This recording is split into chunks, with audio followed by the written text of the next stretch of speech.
Welcome back to the Black Techies podcast, where Black culture meets the world of technology. I'm your host, David, aka Just Process YT. Follow me on Twitter. I am here with Dominique and Herb, and of course, Apple had their developer conference, and they had a bunch of announcements: iOS, tvOS, all that stuff, macOS. But I think the announcement that most people were kind of interested in was, were they going to put ARM chips inside of the Mac? And they, of course, did that, or they're going to do that. So that was kind of the biggest announcement. Like we can go over some of the minor announcements, I guess, but I think the bigger story is, all right, now that they're going to put their own processors, or Apple Silicon as they put it, into their Macs, like what does that mean for the Mac, and what does that mean for the iPad? Because now, if they both have the same silicon, what's what does that mean for the iPad? But before we get into that, how you all doing this July, well, not anymore, I wasn't going to say July 4th weekend, but now that that's over, how was you all's weekend? My weekend is good. Still waiting out World War Z with COVID-19. We're safe. We're holed up. Cooking out every day, but we good. We good. I think. Yeah, it was But cool. yeah. My bad. Go ahead. I didn't Oh, mean to you cut you good? off. You good, Dom? You good? You good? My Yeah, I bad. was just saying it was good. We didn't do a whole bunch, but got together, friends and family, and threw a little grill together because we don't really celebrate Independence Day like that, but we do celebrate the day off, and we do appreciate the day off. And whenever you get an extra day off, Black folks gonna throw something on the grill, so we did. Yeah. Juneteenth. Yes. Yes. Juneteenth. Right, Juneteenth is basically our Independence Day, because on July 4th, 1776, we were still slaves, so we Right. weren't free. Yeah. It's like But I spent Fourth of July reading Frederick Douglass speeches, man. I'm good. yeah, So just I finally saw my wife and I saw Hamilton on Disney Plus last night, and it was good. I gotta admit it. I'm I'm somewhat partial to the I forgot his name, the guy who played Thomas Jefferson. mhm, Like, he was great. I think he played Lafayette too. I think it was the same guy. yeah. Um, but yeah, it was really good. I would highly recommend, if you haven't seen Hamilton on Disney Plus, go ahead and watch it. Like, I mean, if you have kids, I would say, in fact, I would say watch it with your kids. I mean, it's technically rated PG-13. They bleep out all the F words, but but I would say, for the historical narrative, I would say watch it, because it's a really good way of learning about, Alexander Hamilton and Aaron Burr, and all of the events that happened with that. Since we are talking about July 4th, and at least for me personally, I think, and that, so they talked about the what was the phrase they used? The unfinished symphony of America. It's something like that. And Right. so I think if you take everything that's been happening lately with, Black Lives Matter, and everything that's been happening, consider it as part of the unfinished symphony of America. Like, I'm glad I live in America, but I love it enough to want to see it change for the better, right? So, Q uh, James Baldwin. Q James Baldwin. There you go. right, right. So, I mean, I'll just say that as a PSA. I don't know, but did you all do anything for July 4th? Did you all go out? Well, my most of my activity centered around the other big HBCU news that was going on over the weekend, and I Oh, think we were talking about this offline. For those of you out there that don't know, my nighttime side gig writing wise, I'm a college basketball contributor for Fansided and for a place called Busting Brackets. And essentially, it's a college basketball hub, and I am the black guy that covers MEAC and SWAC basketball. Now, of course, um, this kind of ties into what we do a little bit on our show too, because new media and social media had a lot to do with breaking this news. But a top five recruit named Makur Maker, I think I got that right. I think so. Yeah, he's top five recruit, like number 17 in the country, and this guy committed to Howard University. Now, for those of you that are basketball fans who aren't, that never happens. HBCUs never get top flight 5-star recruits straight out of high school. And this was not only big for that, but social media has been the driving force behind a lot of that movement. And it has a lot to do with what's going on with us, what's really going on in society now. So, shout out to Howard. Great way for them to make use of social media to get that message out, and everybody else that covers HBCU sports. But yeah, outside the MEAC. yes, save the MEAC. But yeah, outside of that, man, just like I said, man, it's just we've been kind of chilling, holed up, waiting for the zombie apocalypse to go by, and getting our shadow gaming in and all sorts of other stuff. But All right, Dominique, what you been up to, or have you did you do anything for the 4th, or you just kind of just chilled out? Well, we grilled out, like I said, friends and family, close group, about 11 of us got together. We just did one more than the FCC guidelines because, we free. But yeah, we grilled out, had a good time, had probably one too many doers and cokes, but it was a good day. I appreciate that long weekend. I actually took tomorrow off too for a doctor's appointment, so it's kind of like a really extended weekend. So I took 2 days off for Juneteenth, so it's like 2 weeks in a real short period of time where I had a compressed work week, which is good. I think to just get the time to just go hard. I'm trying to level up on League of Legends. I'm trying to like really get my really graduate this trash elo that I'm in. And so I've been spending time watching people who do it well do it and see if I can learn something. Because after 5 years of doing the same thing the same way, you're like, all right, maybe I've done all I can do. So maybe I got to learn. I've never been a guy who could really watch people play video games, but I think it's helped. It's helped a lot, actually. Oh, one other quick thing before we get started. Shout out to one of our Black Techie Spotlight alumni, Tech Me Out. She recently had an event on Amazon that she kind of sent messages out and it's like, wow, she's on Amazon, man. That's a huge platform. So, and I think that's going to be a regular thing. So, shout out to her and the other alumni that have done our spotlight recently. I think Dave mentioned the interview we did with Soldier Knows Best earlier. That was really dope. Thank you. Please come on the show again soon. And coming up, probably in the very near future, we'll be having part 2 of the spotlight that we had with Professor John Cash from Johnson C. Smith University about esports, their esports program, and the advancement of esports and HBCUs in general. So, we're definitely got that on tap. So just stay tuned for it. And as an aside, if you want to see more of that, since this is YouTube and all, go ahead and subscribe down there so you don't miss anything. Like we've had Kevin the Tech Ninja, we've had Check Me Out, as Herb said, we've had Soldier Knows Best. We're trying to get Technically T on here. Well, I think now he's just T Devane now, but Technically T on here. We're trying to get like all these people lined up. I'm trying to get Viper, the man about tech himself. If you're watching this. Hey man, if you're watching this, go ahead. Let's go ahead and do this. Yeah, we're going to try to work on Flossie Carter, man. Flossie Carter's kind of like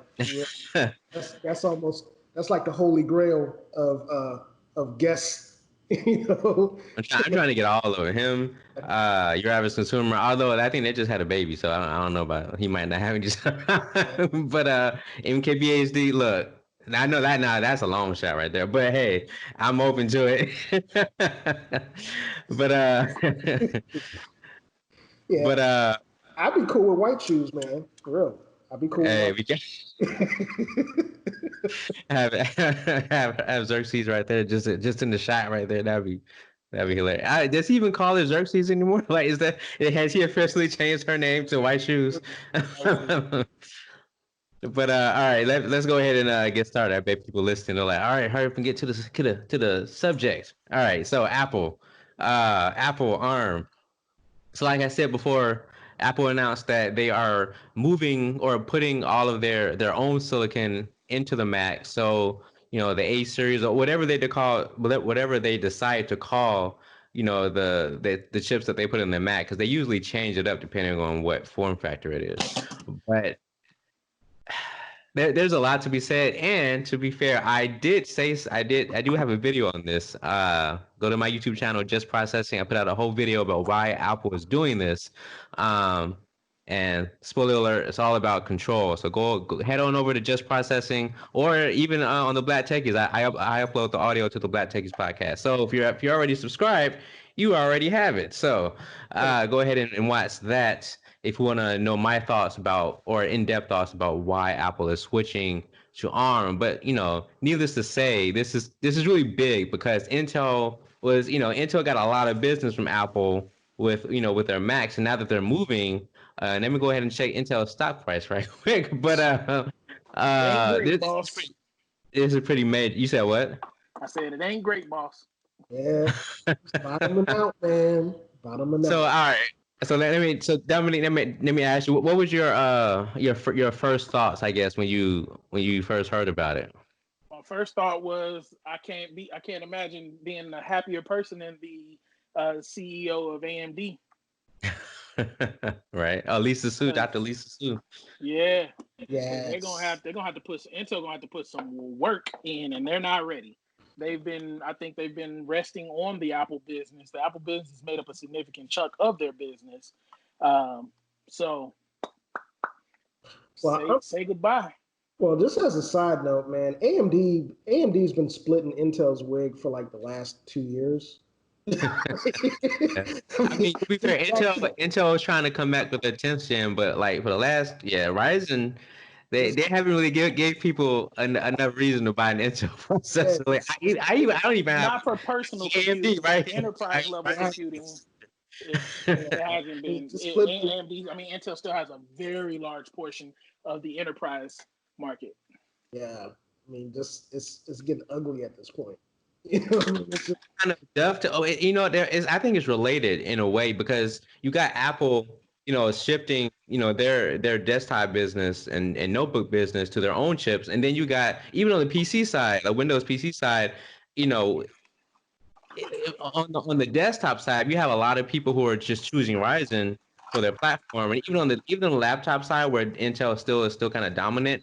There's some of those, a few manufacturers are starting to add Ryzen 4000 in particular, to their gaming laptops, because the but AMD is just killing it. Like they're just outshining Intel for not just a they're not just beating Intel on the processor side. I think they're on the 7 nanometer process, but just price wise, like you can get a what is it? It's the Asus Zephyr G14. It has an AMD Ryzen 7, and it's only $1,500, but it's way faster. And has a an RTX 2060, but it's way faster than like all the other 2060 laptops that have Intel in them. So it's like you might as well just go into we go AMD. So I think You go Intel. AMD for a budget. You don't go AMD if you're looking for top of the line. Not right now. well, I won't Uh, even. Yeah, I wouldn't even just say for budget. AMD processors in Oh terms yeah, of their in terms yeah. of their integration and their performance for their performance pound for pound is the best bang for your buck. I hear what you're saying, but I most think, apps I are think not. Intel probably has the best raw, Most like apps just aren't. raw power, but Yeah, like bang for the buck, especially if you're streaming and like doing all this stuff at the Yes. same time. Like Yes. AMD is gonna beat you all the time on multi-core. So Yes. like I don't know, man. Like streaming is gaining in popularity. So yeah, this that's just but yeah. I mean, that's just like a perfect example. Acer's got a really low end gaming platform that's getting ready to come out, the Acer Nitro 670. yeah. And essentially, you've got a lower to mid end Ryzen gaming processor in that machine that is outperforming that's going to outperform pretty much anybody else in that market space. Period. In the story. And that's where Acer's not Acer. That's where Ryzen's making their money at and making their and like I said, they're kind of splitting Intel's wig. I mean, for the most part. And I think from an integration standpoint, I mean, and being able to multi-core, multi-process, and do multiple things well on platforms that are at the low to mid end in terms of performance, AMD's killing it. And they have been for, like I said, about 2 or 3 years now. And Here's the thing. Here's the kicker, though, right? While AMD, AMD is kind of outshining Intel on a lot of things. Apple, though, since we are technically talking about Apple with their chips, though, the what is it, the A12 Bionic, A12Z Bionic in the current iPad Pro is outperforming Intel's i5s at least, and on single threaded performance, I think on some tests, not all of them, on some tests, I think it can even match the i7. So like and that's ARM, right? And that's a low power fanless design, right? So imagine scaling that up. Right now the A12 is only limited by the chassis of the iPad Pro, right? It's a thin chassis, so it's not able to do, it's not able to go all out. But imagine putting that kind of chip in a larger chassis, in a Mac Pro, in a MacBook Pro, where you have a lot more of a thermal headroom. So now I'm really interested in seeing what Apple's next chips are going to be, because if they can, master Apple's the master is that vertical integration thing, right? So if you combine, Final Cut Pro, right? Apple makes Final Cut Pro. Combine Final Cut Pro with Mac OS with their, with Apple Silicon, man, like why yeah, would you ever get Premiere at that point? Like I'm really interested in seeing how and this is gonna go. yeah, and I think that's what's really jumped out to me about these developments with Apple is that, I mean, we already knew what kind of ecosystem they normally work with. So I mean, this is just more to that point. Everything works. They fit together well, and that's part of the whole concept of Apple having their own closed ecosystem where nothing really impacts it, and there are no outside development forces that interfere with that process. At the end of the day, for their customers and their niche of the market, it's perfect. You know, Hmm. now I will say, now the caveat that I'll offer on the opposite end of that spectrum is that, yeah, a lot of those advances that we see in the operating system, hey, Androids already do it. A Hmm. lot of stuff, and that's why you have the kind of skepticism from people outside of that Apple niche, that use Android products, and they're like, okay, well, okay, that's nice. We already have it. But I think in the long run, the ARM chips, the development with the silicon and the ARM chips and stuff, and the versatility of those processors are going to make a really big difference. And it's going to make big enough difference for people to really start jumping back. Um, Yeah. from that particular environment back to Apple in the long run, unless there's a counterbalance to it. So, I mean, it was very interesting seeing those developments. From I Apple think PCC. it's kind of ironic. Apple products are known for being expensive. Like you got to pay the Apple tax to buy a Mac. But what if Apple lowered the prices for their Macs because they were able to use their own silicon? I mean, it's not unprecedented. I mean, the when the iPhone 10R came out, it was 700, I think. But then when the iPhone 11 came out, it was $100 cheaper, and it was a better phone than the iPhone 10R. Let me So tell you, if they're able I to drop their price significantly, want. you're talking about complete market domination outside of PC gamers. PC gamers ain't switching, but every other, like any Uh, casual user, if you do need to tell me I can get a MacBook uh, and I can get like a Surface or an Asus or whatever, I'm going with the Apple because I don't have to even look at specs. Like I know the Apple thing's gonna work. They don't put out anything that's gonna run stuff badly. They tried though. During their during their keynote, they showed Shadow of the Tomb Raider running on the chip, and I guess they're kind of hinting at, hey, look, you can port your game to Nah. but like it's just what Dominique said though. Like we ain't switching. Like RTX for life, but well, maybe not. I don't know. Those that Shout out to ready. G-Sync and FreeSync. Right. Right. Well, that's another thing though, right? Apple doesn't have that established GPU technology like AMD and Nvidia does. So I don't think they're going, at least for now, right? I don't think they're going to be, attracting PC gamers. That said, well, I don't know. Even then, I think even for the Macs, they might even still use AMD for their discrete graphics. So they might not necessarily get away from AMD when it comes to that. I don't know. I have no idea what they're gonna do, but I could see a scenario where, or not even, maybe not the MacBook, maybe the Mac Pro or the iMac Pro, where they put an AMD graphics card in there instead of their own stuff because it's just it's still a little bit more powerful than what Apple has on the GPU side. But you know, at the end of the day, like I said, alluding to my video, it's all about control. And if Apple can like not rely on Intel, then they're gonna take that route every. Yeah. If they've built up the infrastructure to be able to manufacture chips at the level that they need to, I'm not mad at it. I mean, it's a borderline monopoly, but it's not really because Samsung's over there chunking out. Samsung still sells more phones on this planet than Apple does, and it's not even close yet. So, and I would tend to agree with that. I mean, Apple has become the Cyberdyne systems of mobile devices. So I expect that type of integration. Next thing you know, I mean, Skynet's going to become active, and then we're all going to be doomed. It'll be Siri though, so she'll be terrible. That's the good thing is when they activate Skynet, she won't understand English. We'll be good.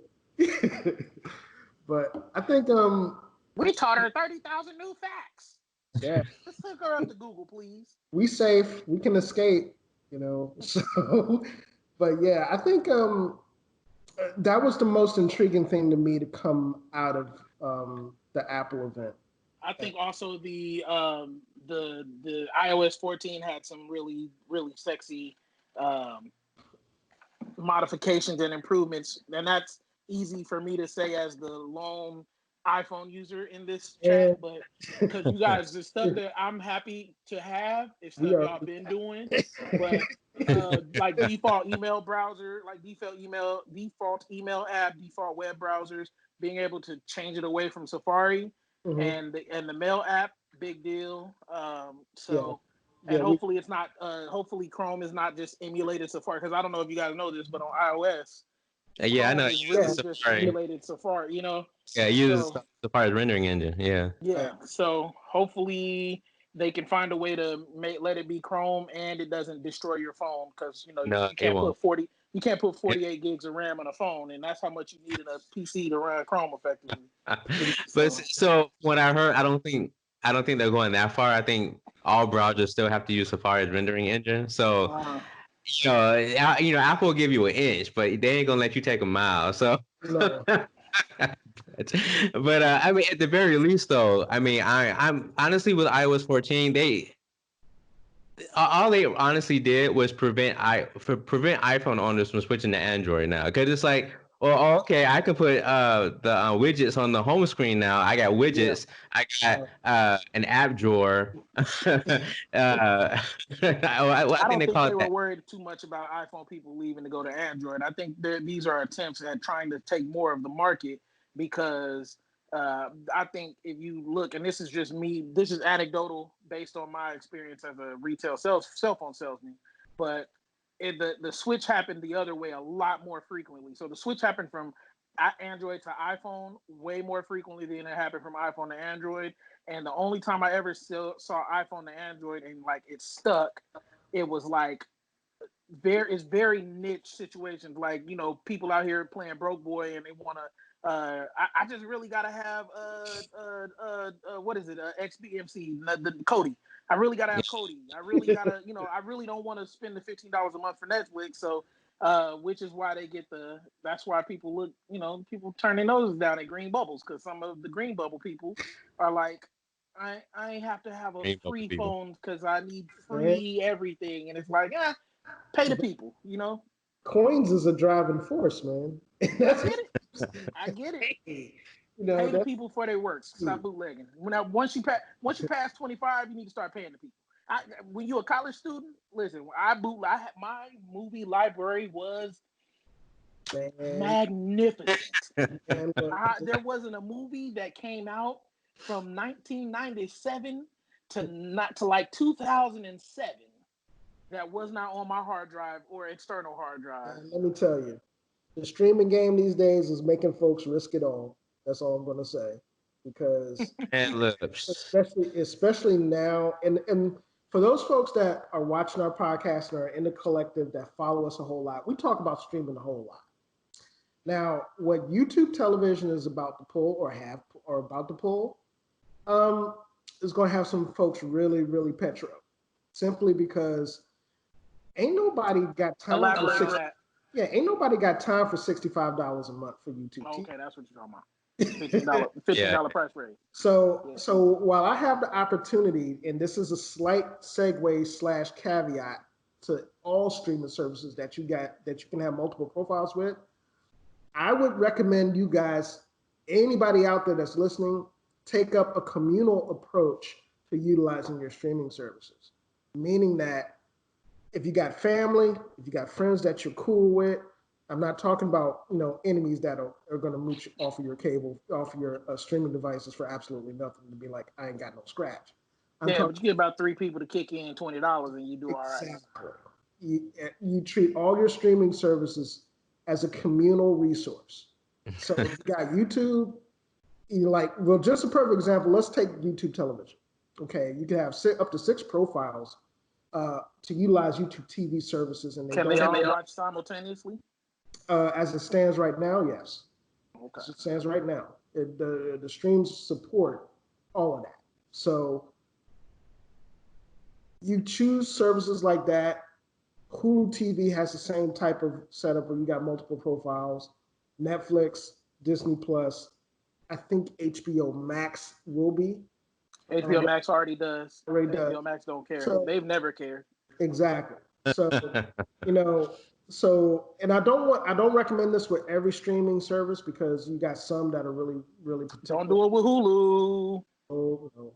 Well, with Hulu, there are ways to get around it, but I'm not going to. 2 active screens at the same time, and I've had to change my password to put family off, because if I give it to you, you can't also give it to my nephew.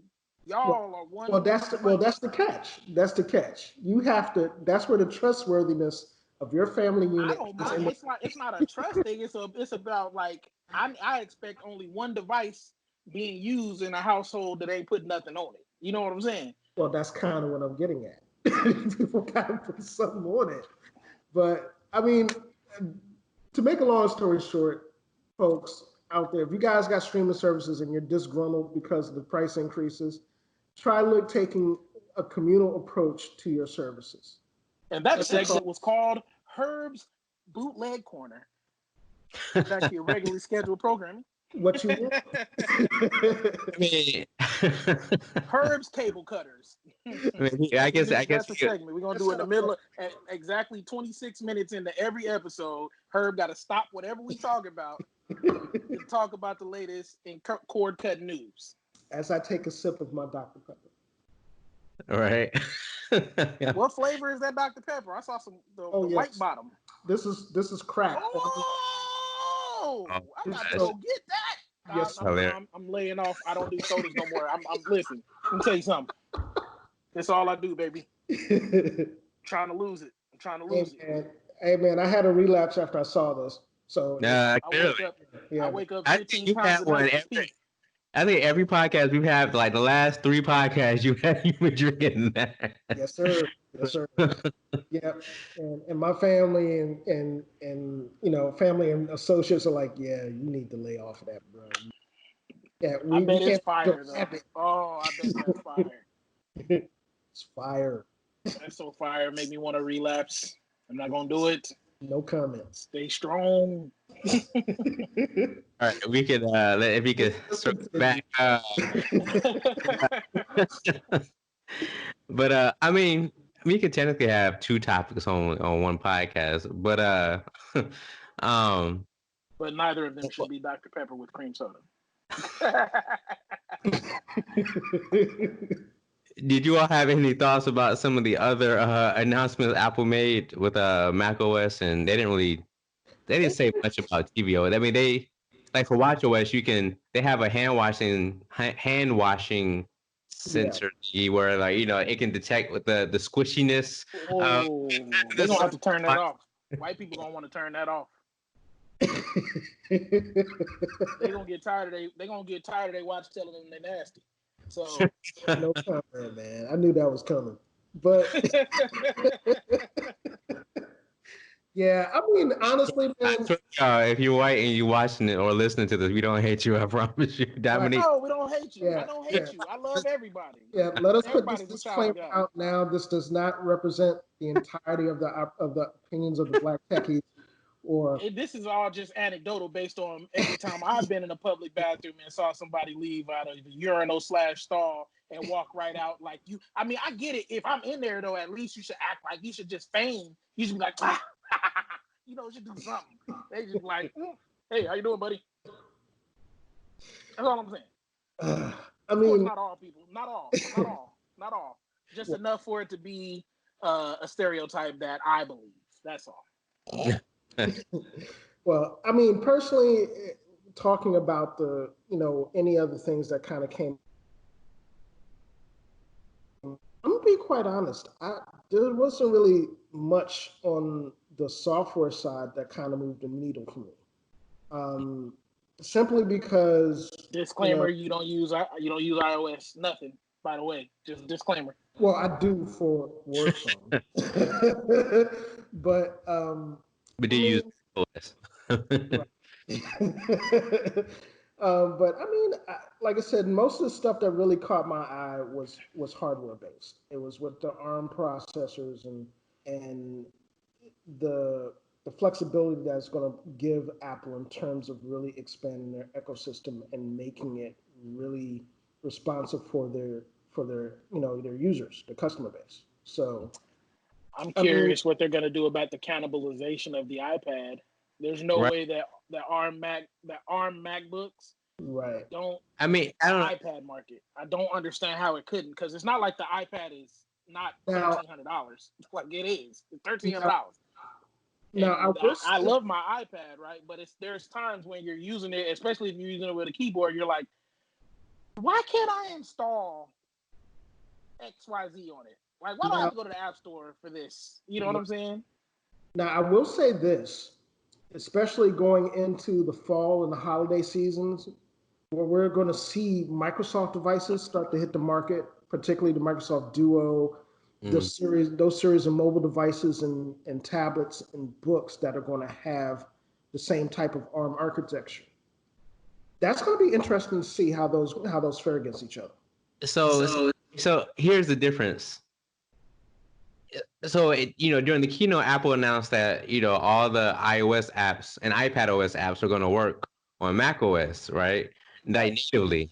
And so that means that if you buy a Mac with Apple Silicon in it, you automatically have the entire iOS app store worth of apps. Now that doesn't mean it's going to work, right? Because you gotta. We don't have any reason to believe it won't work right yet. Right. Right. Well, I mean, it just depends on how they code the app. Maybe they'll make it so that the app knows that it's on a Mac, so then it'll like reform itself or like a Mac app or something. It'll probably be an emulator. Mm-hmm. Or that. But like Windows, and I can say this personally because I use the Galaxy Book S as my I won't say main computer, but as my like out and about computer. I use it in the living room. But like there are sometimes where I'm like, I wish I can install this, but I can't because there either there isn't a 32-bit version of the app or there just isn't an ARM version. So it's like I can't do it. Dell has this thing called Dell Mobile Connect, and basically allows you to connect your phone to your computer, kind of like the continue like a continuity feature or Right. whatever for Apple, right? But I can't do it because whenever I go to the Windows store, it says this app isn't compatible with your computer because I have an ARM computer. So like I think Apple's gonna have an advantage there. And I wonder, and since Boot Camp is going away, by the way, I hope if y'all didn't realize that Boot Camp is going away, Apple was like, nope, you ain't putting Windows on here. But Yeah. but since there is, oops, move the camera. If since Windows on ARM is a thing, I wonder if there'll be enough of a developer interest, for Apple to be like, all right, we'll add Boot Camp for ARM for Windows on ARM. Just 'cause- I don't know. I'm just curious on how that's gonna work out. I think that's a very good point. Um, I mean, I know a lot of Apple users, at least the ones that I've interacted with, like the idea of being able to have their cake and eat it too, so to speak, when it comes to that. That's You why know, people use Hacintoshes. yeah, Hackintosh, I got one. But I mean, it's that's going to be a real key thing going forward for those users that have a foot in either world. You know, being able to run those programs, if they enable that stuff to be able to run on their ARM architecture, it's a wrap. It definitely is because those folks are going to win a lot of other folks over and be like, oh, I can still have my Windows stuff, but I can assimilate to the Apple infrastructure. Yeah, and I say assimilate for a reason. It's funny. So let me ask you. So as a person who's primarily a Windows and Android user, is there anything that Apple could do to pull you towards the ecosystem to pull you into the fold? I mean, don't get me wrong, and I'm not gonna sit here and say everything about Apple is like the evil empire or anything like that. There's a And lot of really good. There's a as the yeah. notification in the background. Yeah, There's Apple. a lot of really good stuff about Apple's infrastructure and their ecosystem, which is why they have a really good. That's why they're popular because a lot of that stuff is user friendly or it's it's easy to assimilate to be user friendly, in particular in software. The problem that I have with it, particularly when it comes to playing nice with other environments and enterprises, and I'd say this as an administrator, it sucks. It absolutely positively sucks. It's gotten better, but it still really sucks in comparison I to. agree with that. All the profiles you have to download and all Yeah, the way it's Apple tries to still impose control, even when you're like, I need the control, Apple. Let Yeah. the right. control go. We want to let our employees use your little weak phone, but if we're Yeah, I gonna mean, do it, you got to let me get all of it. You can't let me get man, some of it, you got to let me get all of it. one of my biggest pet peeves as a systems administrator or engineer in the job that I work in is integrating those devices for users because a lot of users want to come home and they have their MacBook or they have their iPhone and they want to integrate it in every aspect to the network that they're working Hmm. except that network is either Linux or Windows or any conglomeration of the two. But Even definitely not I nothing. if there's nothing in any of the operating systems that we operate, even in environments where um, iOS is used, specifically for creative purposes like web development, web Well, design. maybe that's their next move though. Maybe they're gonna get into the server game. It's possible. It's possible, but they're gonna. The only thing about that is that they're going to have to really change how they think and approach um, inclusiveness in terms of their environments, if Mm. that's the case, from a business perspective, because that's Then why they're a not lot of gonna get into the game. because a You mean lot to of tell me they got to give up control to do it? They're not gonna do it. No, yeah, it's like 1984 over there. Seriously. I mean, yeah. I mean, so fun fact, part of the reason I believe this is true. Part of the reason why they're going to allow you to make, another browser or mail app as a default is because of the EU. So like they got to follow the That's true. all the EU stuff that they're doing over there. So they almost kind of you almost Have kind of have to to. force Apple to do it. And that used to Yeah. be in the server game. You used to be able to get a Mac server, but they got out of it. But yeah, you kind of have to force Apple to do it. Like Dominique said, if they have to give up control, they're like, nah, bro. So Proprietary is Tim Cook's middle it's name. like, His nah. name is Tim Yeah. Proprietary Cook. Well, it's like the totalitarians of the mobile world, and they, once you enter in that country and give up your visa, it's like it's a wrap. Mm. You're not getting out. So it's I mean, like I said, I think there are a lot of really good things about that environment for users, and that's the reason why it's really popular. But as an Android and a Windows user, you know, the cons that are obviously there with with that side of the house in terms of vulnerabilities and stuff like that are kind of mitigated by the fact that you have a lot of flexibility in terms of development, a lot of flexibility in terms of integration with other systems. And that's traditionally where Apple has kind of been like, okay, man, forget it. We have our own people. We have our own populations to worry about. Yeah, we'll close the borders and let everybody else worry about everybody else. Um, so for people that want to have, one foot in either world, you know, that's I think that's the next frontier for those guys. If Mm. if they're willing to give up control, and that's the big deal. See, they, I think Dominique's like machine just automatically just flinched at the fact of giving up control. But I mean, Stupid CNN notifications just threw my phone all over the place. yeah, but I think I mean ultimately I mean I see Apple loosening the reins somewhat. How much and when it happens, I have no idea.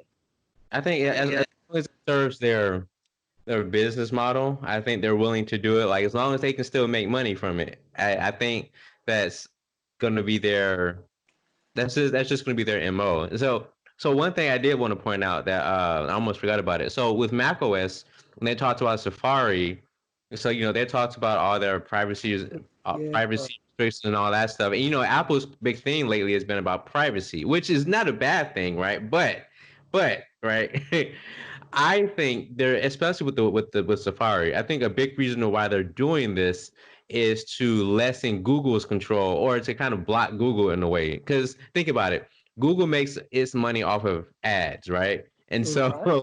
if Apple can do everything they can to get you from using Google services or being a part of their ad network, that lowers Google's influence on the web and Chrome's influence on the web. I mean, think about it. They added the whole sign in with Apple thing, right?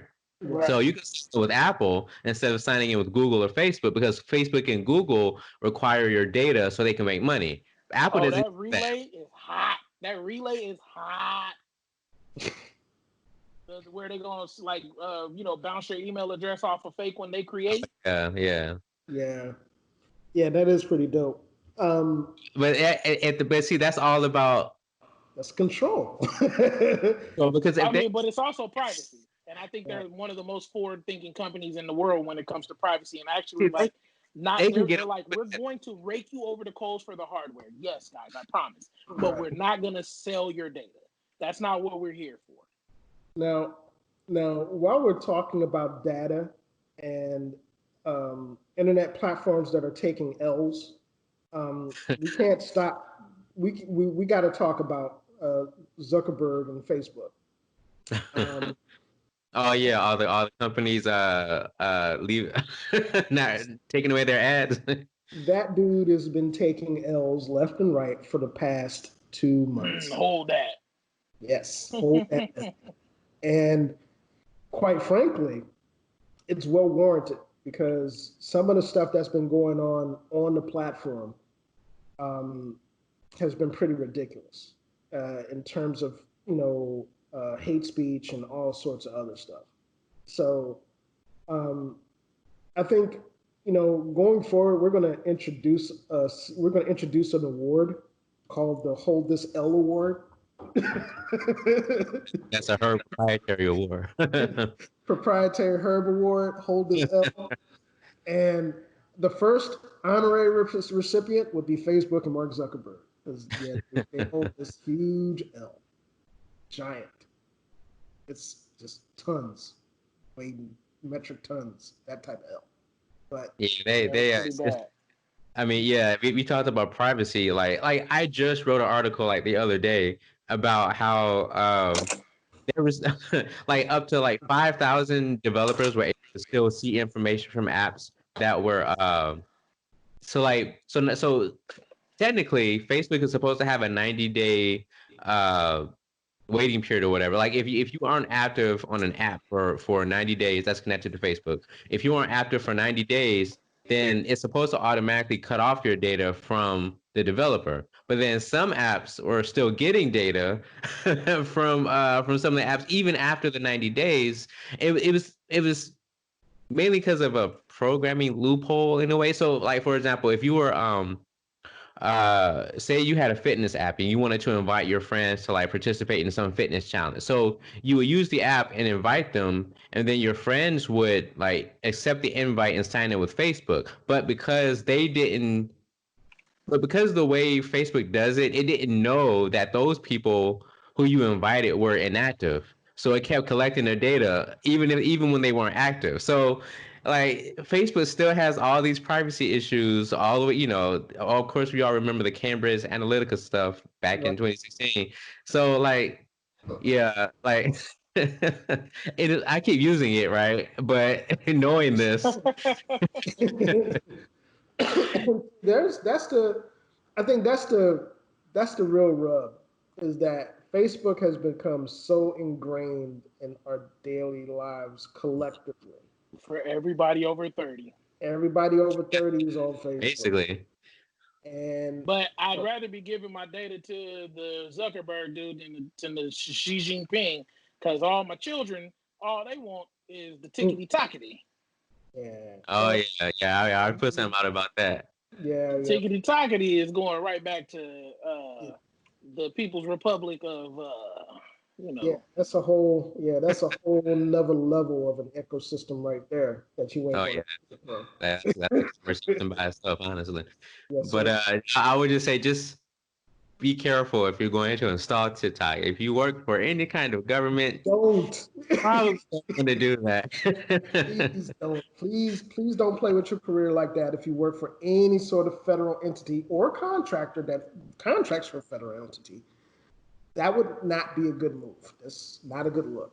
And you'll find out the hard way relatively quick if you install it on any sort of platform that you have for the government. It's not. Don't do it. It's not worth it. Oh, don't do it. Pretty much. Actually, I don't really have. I think that's it as far as the Apple stuff. I mean, honestly, I mean, well, actually, there is a lot you could talk about as far as Apple and their ARM plans and stuff. Because like Dominique brought up the cannibalization thing, and we all know Apple isn't. They don't care. If it makes them more money, they will happily cannibalize their own products in order to boost another one. And I forgot who it was I watched today. I want to say Snazzy Labs. His name is Snazzy Q or whatever. I think he had a video about this. He was saying how like each of Apple's products kind of like bump up against the other. So like the more useful the Apple Watch gets, that puts more pressure on the iPhone. The more, useful the iPhone gets, that puts pressure on the iPad and so forth. So then if the iPad Pro can do a lot of the stuff that Macs can do, it's like, well, the Mac is going to have to differentiate itself more to be a viable, option for, Yeah. if you don't know Windows. But if he's getting all the same stuff that the iPad is getting, then it's like, well, why would you buy a Mac? The Mac would have to do something to Right. I somehow. think it's the other way around. I think the onus is on the iPad to show why it's not, because it's different when you're talking about a $500 device compared to a $1,500 device. But when both devices, the iPad Pro and a MacBook Pro, are going to run you about the same, $1,500. So, what benefit does the iPad give me? Because I can do everything on that I can do on an iPad on the MacBook Pro. I cannot you do the reverse. Is not true. you can, well, yeah, true, but I mean, there are some things I would argue that an iPad is better suited for, though. Like if you just want something for like content consumption, right? You Yeah. could, take your MacBook Air and take it to bed with you, but wouldn't you rather just have a tablet to do that? Uh, like I don't know, or like reading books, right? I use my iPhone to read book, my Pixel to I almost slipped, huh? Freudian slip there. They got no. We know what you really want. We know what you really want. uh, I use my Pixel to read books all the time. So like I wouldn't really want to read, Kindle stuff on a MacBook Air. I would rather do that on an iPad. So I think for some people it might be the other way around. It's like, well, why would I get a Mac when the iPad can do it is a little bit more flexible in how you can use it. You can't necessarily you can use an iPad the same way you can use a Mac if you get the Magic Keyboard, but you can't use a Mac in the same way as an iPad. One, the Mac doesn't have a touchscreen. That's a whole nother discussion if the Mac is going to be a touchscreen. But so I don't know. Maybe it just depends on the person Yeah, and your use case. That's true. That's fair. it's very true. I don't know. Well, I mean, it depends. I mean, if you're using a MacBook, if you're using an iPad with a keyboard, then you essentially have a same price device that doesn't do all the things that the other thing that's the same price does. Now you're right. As far as a content consumption device, nothing beats an iPad. And maybe that's the case they're gonna have to make, is why you're charging me $1,500 for a thing to watch Netflix on. Yeah.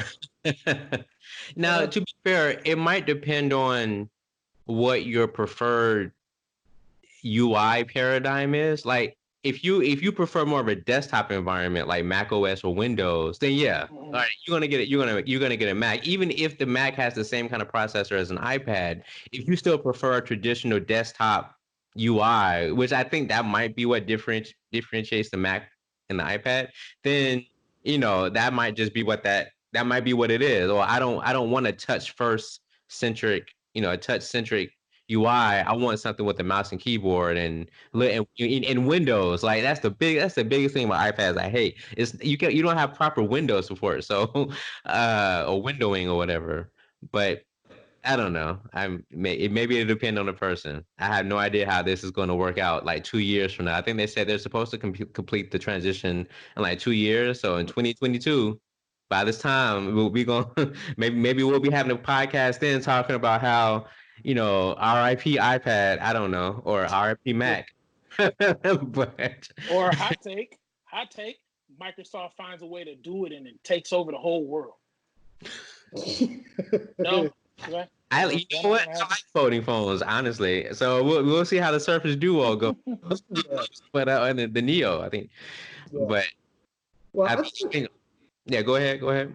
Well, I think one of the other things that's coming out from the development of, well, the advancement of the processors within Apple's ecosystem is that those ARM chips just provide a lot of flexibility in terms of what Apple can do, what chassis they can put them in.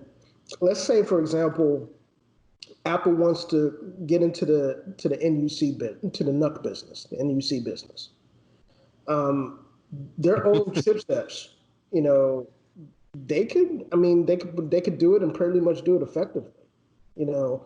And I'm not talking about just Apple Television type of devices. I'm talking about true NUCs, true next level computing, very small, types of computing units that you can pretty much put anywhere. Isn't that what the Mac Mini is for? Yes and no. The Mac Mini, in my opinion, is Apple saying, "Yeah, we're going to try that," but they're not really doing it because the Mac Mini size from the time it started to now hasn't really changed, and that's one of the trademarks of next unit computing is size, extremely small and extremely versatile or powerful depending on what you're using it for and how you're using it.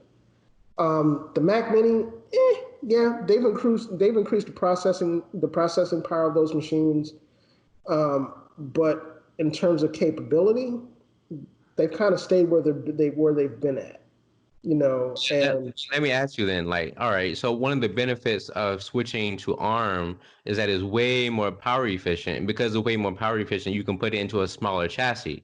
So what if they did have something as small as like the Apple TV, but it has an A12 Bionic in it or whatever they call it. So now you got, a Mac the size of like literally like this size, right? And yeah, I don't know. Maybe I mean I see what you're saying. It's just I think once Apple completes that transition to ARM, then uh maybe that'll if you didn't ask to define what the difference between like ARM and x86. I bet there's people out there that are like, what is ARM? But but but other show. I know, right? But but I wonder if that's one of the reasons why or one of the one of the things they could explore by switching to ARM is, putting a Mac in a really small form factor like that and just selling them for like $300. I don't know. I'm just. I mean, you're right. The possibilities are not. We don't even know. That's how crazy it is. Is we can't even possibly like really figure out what they could do with it because it's unprecedented territory. Like, you know what I mean? Full blown PCs. I mean, it's not unprecedented because Microsoft has ARM PCs, but they're not good. So They're not good. They're good. It just depends on what you want to do with it. I'll say that. Just low key slid that in. It's like they're not. um, yeah, I mean, I think I think the ARM computer on the Windows side that's gotten the most shine and rightfully so is the Galaxy Book. Um, and you've got personal experience with this, Dave. Having a Galaxy Book, or at least a Samsung book of that has a chip in it like that, Yeah. and the performance and the ease of use of it. So I think that's where a lot of the competition that we're going to see coming into the holiday season is going to go because you got devices like this. You've got the Microsoft Surface that's going to have ARM chip in it. And you're definitely going to have some other competitors that hit the market that are going to be trying to cram as much full laptop functionality as they can into a device that has a really powerful ARM chip.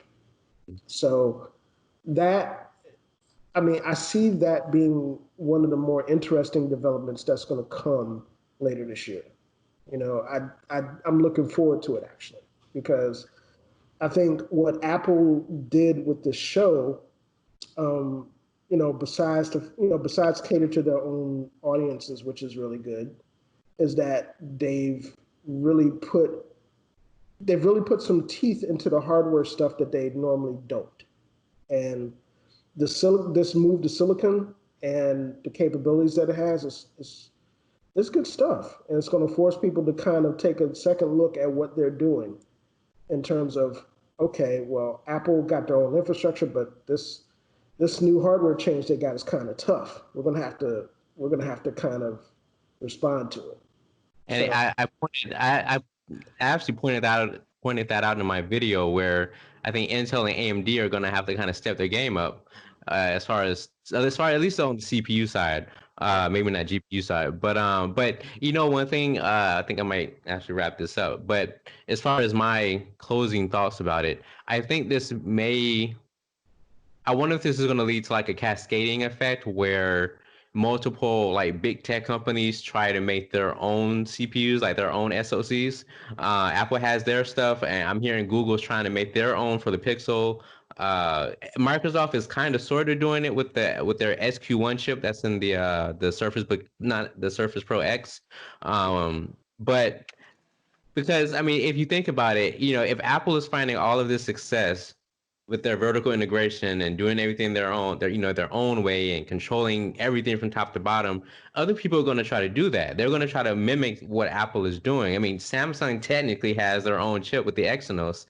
It's just Yeah, not but as that good. don't sell in the States. I Yeah, think that's because it doesn't support the US LTE bands, at least from Right. what I remember. Yeah. But I don't know. I just wonder if that's going to be the start of like these chip wars. Like everyone's gonna have like their own ecosystem to try to mimic what Apple is doing. That might not be a good thing now that I think about it. Herb, you mentioned about interoperability and things yeah, being able to work together. But if everyone's trying to do their own thing, they're gonna be like, no, we're not gonna play with you. You need to play in our own ecosystem. So Well, you can tell that that's what everybody wants to do, but very few people have the infrastructure of an Apple. yeah. You can tell if Amazon could make computers starting today, if they didn't suck at Kindles, and that like if they weren't like dependent on Android as if they had like a Android Amazon OS or Alexa OS or whatever, something that was fleshed out and ready for market, they would drop out Android in a heartbeat, and they would put a Hmm. lot of money behind putting out their own because their goal is just everybody. That's everybody's goal. The way you do business in this world now is you put out a product. Doesn't matter if it's a profitable product. You have to put it out and then try to take over markets. And once you get markets, you start putting out other stuff. That's all it is. I mean, it's really not that complicated, but it's not easy to do either. yeah,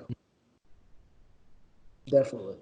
And I think the other thing that I kind of got, not necessarily from the Apple event, but something that I saw that was related to Apple Television. Um, those guys are, I think, for the price point, they're starting to kind of catch the notice of a certain amount of the public, especially now that they're starting to put feature films out on Apple on the Apple TV platform. I'm gonna try one. I think Greyhound is coming out on July the 10th on the platform, and you don't. I think Disney's already doing it with some things. Hamilton being the most recent thing that they've done it with. Um, but given what's going on with COVID and how it's shutting down the physical portion of those types of industries, I think this may be more of a normal thing going forward, where you got streaming platforms uh, that are going to be doing that are going to be doing premieres and releases, and whether we like it or not, Movie theaters ain't make it. they're not. That honestly, I think that might have to be the topic of the next show because that's a whole. I mean I can see. I don't think it. I I don't say, think they'll be but shut down for good, but I could see a world that they don't exist anymore, yeah, honestly. And like yeah, movie releases, like Avengers and MCU movies get released into like venues, more like the Ascend Amphitheater in Nashville or Madison Square Garden in New York and stuff like that, where it's not where we don't just go to movies day to day. Those come out at your house. Nobody really has a taste for $30 popcorn anymore, and now there's an avenue to us not needing that. So Can you imagine watching Endgame in like a Madison Square Garden? That would be great. That would But be, with a but full stadium, oh man, that would have been great. but But I all think right. that I think the other end of that spectrum, and I know Dave's about to close up, so I'm just gonna do this as my last point. I think the other end of that spectrum is the low tech solution to some of these. Friend of mine and I were talking. We were talking about drive-in movie theaters, for example. Mhm.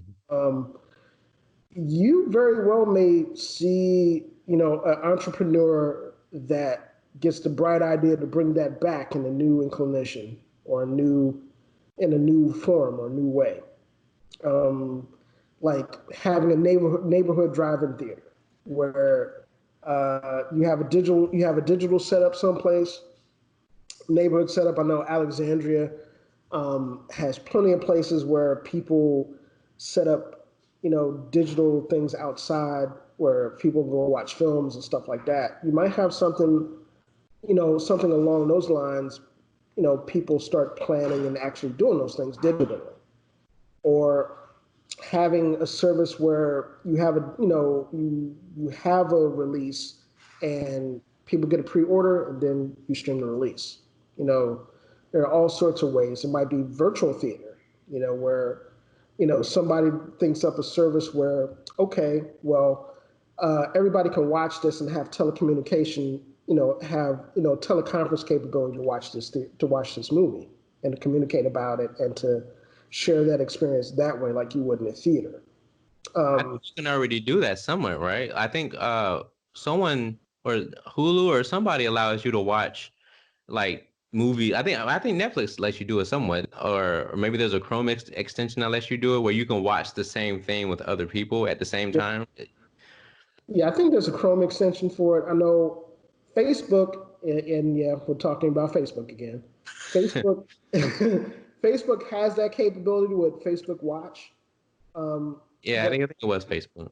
right, but I think that capability is limited to chat and not necessarily it's not necessarily a full-fledged telecommunications teleconferencing component to it.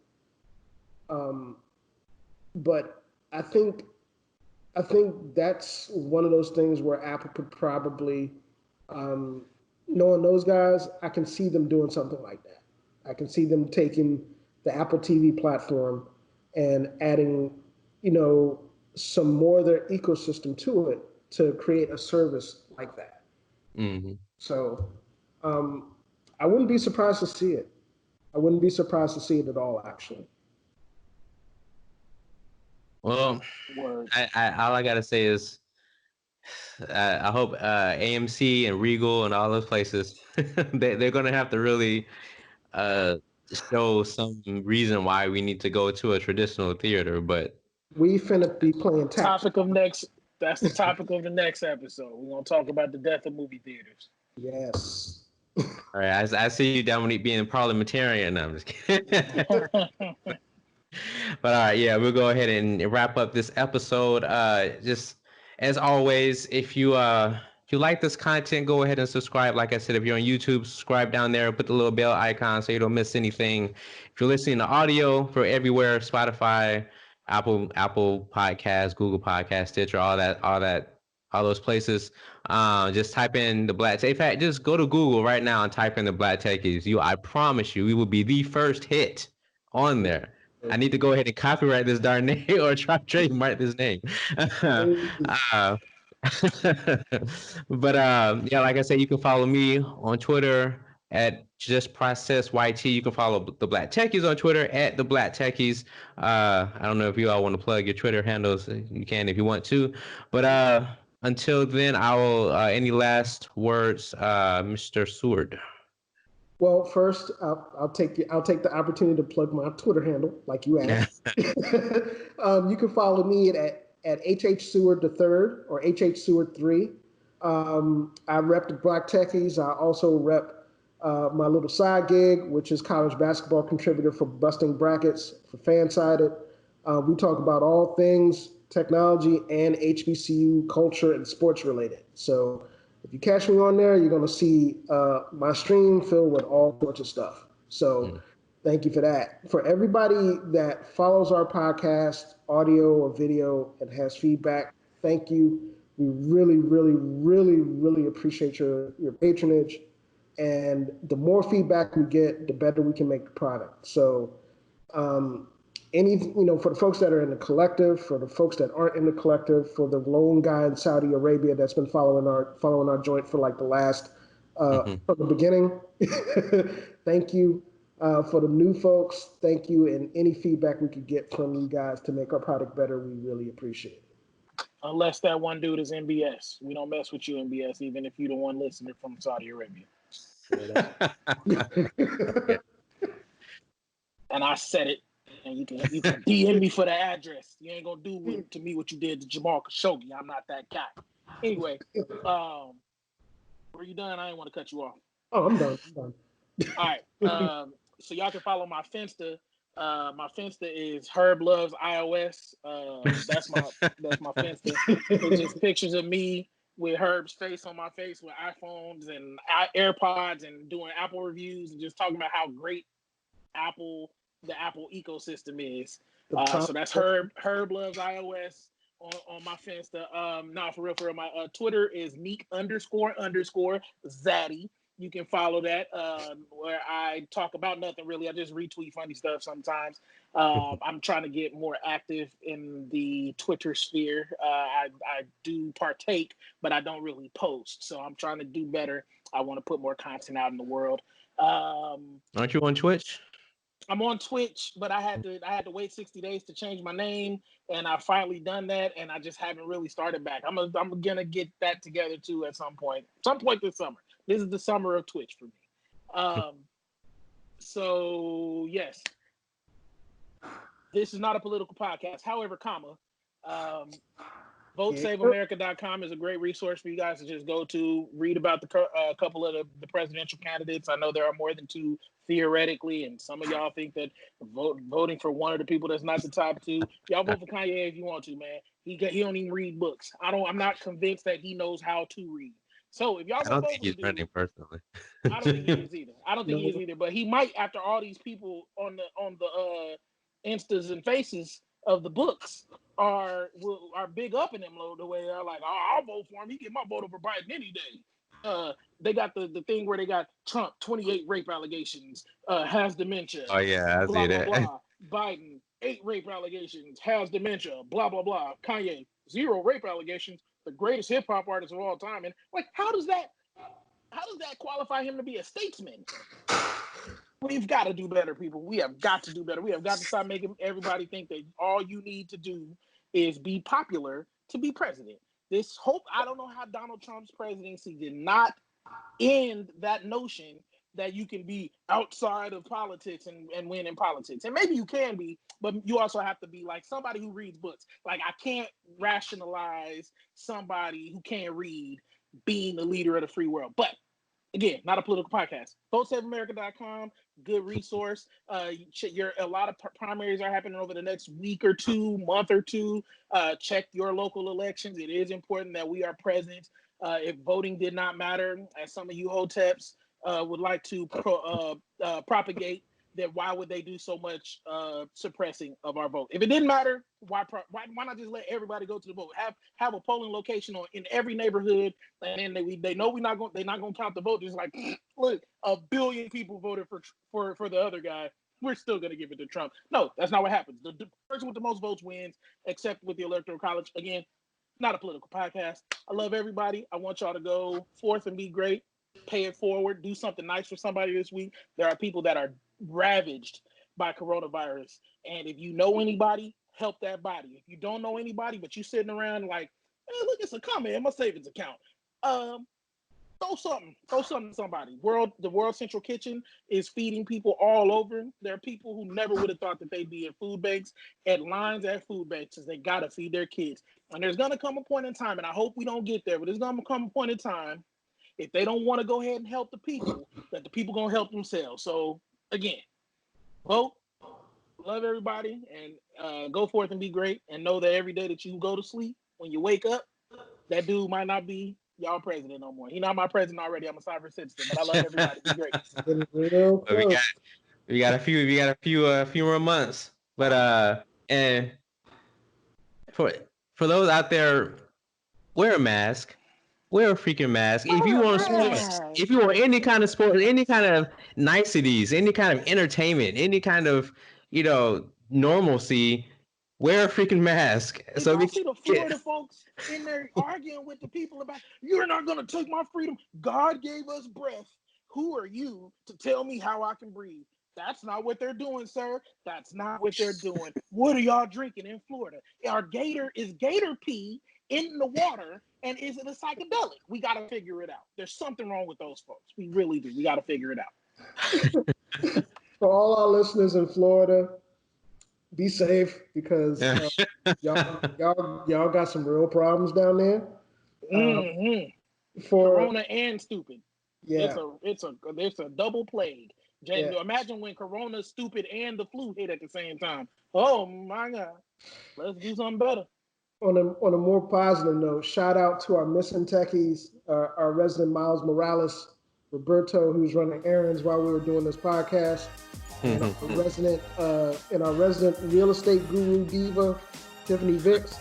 We haven't heard from her in a minute because that means she's getting her cash and she's probably building her empire.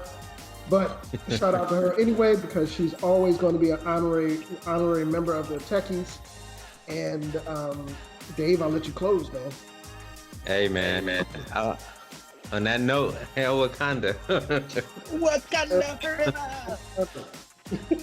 Go ahead. Hey, Tiffany, if you're listening to this, go ahead, and build that empire. Just know, when I'm ready to buy, I'm just kidding. But I needed that. If you got an empire, I needed that coffee. I ain't gonna lie to you. I'm not one of them ones that say I need a hookup, but I needed that coffee. If you got an empire, you can throw it to me at coffee. I ain't asking for a hookup. Just don't get nothing extra on. Yeah. We need sponsors, Tiff. We need sponsors.